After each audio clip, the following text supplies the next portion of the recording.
देख रहे हल्ला बोल टीवी और मैं हूं आपके साथ सुरभि। शंभू गर्ल्स हॉस्टल में नीट छात्रा की जान चली गई, लेकिन उसके अंडरगारमेंट से जो मेल सीमेन मिला था उसको लेके अफवाह उड़ रहे तरह तरह के। कहा जा रहा है कि उस सीमेन से लोगों की उम्र का पता चल रहा है। इसको लेके हमारी बातचीत बिहार के सबसे बड़े फॉरेंसिक एक्सपर्ट में से एक डॉक्टर से बात हुई, जिन्होंने कहा कि सीमेन से उम्र का पता चल रहा है। क्या तमाशा लगा रखा है, ये किस तरह का अफवाह है? मैंने तो अपनी मेडिकल पढ़ाई में इस तरह की पढ़ाई तो नहीं पढ़ी कि सीमेन से उम्र का पता लगाया जा सके। ये कौन उड़ा रहा है अफवाह? इसको लेके उन्होंने बहुत कुछ हमसे बातचीत में कहा। आइए इसके बारे में हम विस्तार से जानते हैं हल्ला बोल टीवी के संपादक दीपक शर्मा से। देखिए, जब मैंने भी एक खबर पढ़ी कि ऐसी खबरें आ रही हैं कि जो शंभू गर्ल्स हॉस्टल में जिस छात्रा की जान गई और जिसके साथ गलत चीजें हुई हैं, उसके अंतःवस्त्रों पे सीमेन मिला है और यह पता चला है कि वो जो ऐसी खबरें चल रही हैं कि वह पता चला है इससे कि जिसका सीमेन है वो उसकी उम्र 18 से 22 या 18 से 25 के आसपास है जी। मैंने इसकी सत्यता की पुष्टि के लिए बिहार के सबसे बड़े फॉरेंसिक एक्सपर्ट में से एक डॉक्टर से बात की। उन्होंने कहा कि मैं भी अपना सिर पकड़ रहा हूं जी। और मुझे समझ में नहीं आ रहा है कि ऐसी अफवाहों के पीछे कौन है। मैंने उनसे पूछा कि क्या कोई तरीका है जिससे कि जो ये अंडरगारमेंट्स पर जो सीमेन मिलने की बात है, उस सीमेन से या स्पर्म से उम्र का पता लगा लिया जाए कि ये किस उम्र के व्यक्ति का सीमेन है, स्पर्म है। तो उन्होंने कहा कि बिल्कुल नहीं, दूर दूर तक नहीं। और अगर कल आप यह पढ़ लें कि सीमेन से नाम भी पता चल जा रहा है कि उसका नाम क्या है उस व्यक्ति का, तो भी अचंभित मत होइएगा, क्योंकि यही हो रहा है। ऐसी ही अफवाहबाजी हो रही है। आप सोचिए कि उन्होंने कहा कि आप सोचिए कि मैंने अपनी पढ़ाई में आज तक, मेरा इतना लंबा करियर है एक डॉक्टर के रूप में, मैंने नहीं जाना है कि स्पर्म और सीमेन से उम्र का पता कैसे चलेगा। बिल्कुल, ये इम्पॉसिबल है। कोई दूसरा तरीका हो सकता है जिससे उम्र का पता चल जाए जी। लेकिन स्पर्म और सीमेन से उम्र का पता चलना नामुमकिन है।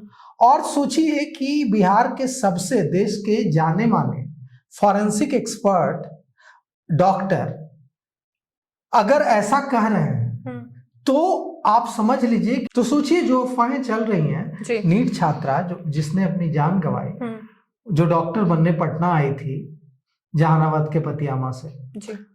अब क्या जैसा डॉक्टर अपना सिर पकड़ के बता रहे हैं कि अब क्या स्पर्म और सीमेन से उम्र पता चलने लगेगी? बात दरअसल ये है कि इस मामले में एसआईटी पे इतना ज्यादा प्रेशर है कि एसआईटी डीएनए सैंपल ले रही है लगातार लोगों का जी। क्योंकि एसआईटी को यह लग रहा है कि यही एक तरीका है जिससे उस व्यक्ति तक पहुंचा जा सके जिसका सीमेन छात्रा के अंतःवस्त्रों से, अंडरगारमेंट से मिला है जी।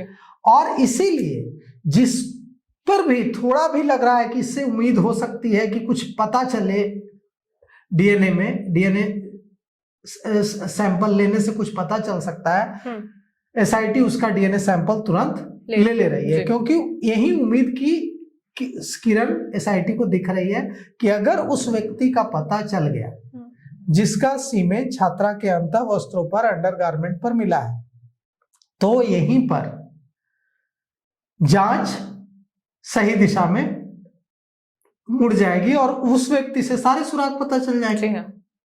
अब इसीलिए एसआईटी लगातार अब तक 25 लोगों का ब्लड सैंपल एसआईटी ले चुकी है और सभी का ब्लड सैंपल मैजिस्ट्रेट और एसआईटी की मौजूदगी में लिया गया है। जिन 25 लोगों का ब्लड सैंपल लिया गया है उनमें 15 पटना के हैं और 10 जहानाबाद के हैं।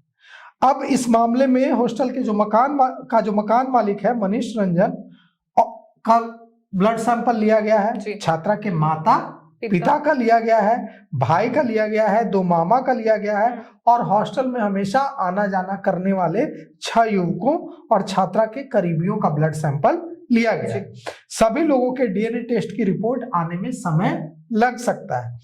एफएसएल की जो रिपोर्ट है उसमें नीट की जो छात्रा शंभू गर्ल्स हॉस्टल में रहकर नीट की तैयारी कर रही थी, उसके अंतःवस्त्रों में, उसके अंडरगारमेंट में सीमेन मिलने की पुष्टि हुई है और जो छात्रा का उसके साथ असॉल्ट हुआ है इसकी भी पुष्टि हुई है। इसके बाद एसआईटी की जांच की दिशा बदल गई है। पहले जहां एसआईटी सुसाइड थ्योरी पर काम कर रही थी और पुलिस अधिकारी कह रहे थे कि ये सुसाइड ही है, नीचे से लेकर ऊपर तक के तमाम अधिकारी कह रहे थे, पुलिस अधिकारी की सुसाइड का केस है।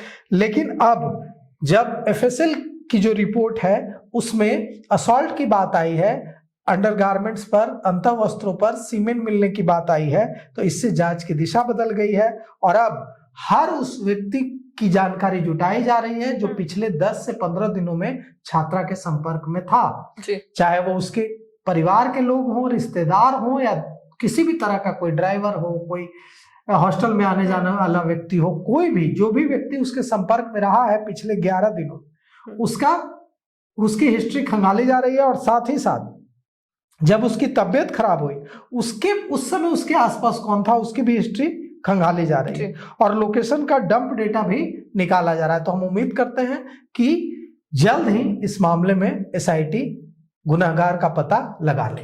एसआईटी अपनी जांच तेज रफ्तार से कर रही है, तमाम लोगों की डीएनए सैंपल ले चुकी है और डीएनए के टेस्ट का भी रिपोर्ट आने में थोड़ा टाइम है, तो अब देखना होगा कि एसआईटी को इसमें कितने जल्दी अपराधी को गिरफ्तार कर पाते हैं। इसको लेके आपकी क्या राय है हमें कमेंट करके जरूर बताएं। फिलहाल इस पेशकश में इतना ही। तमाम खबरों के लिए देखते रहें हल्ला बोल टीवी। धन्यवाद।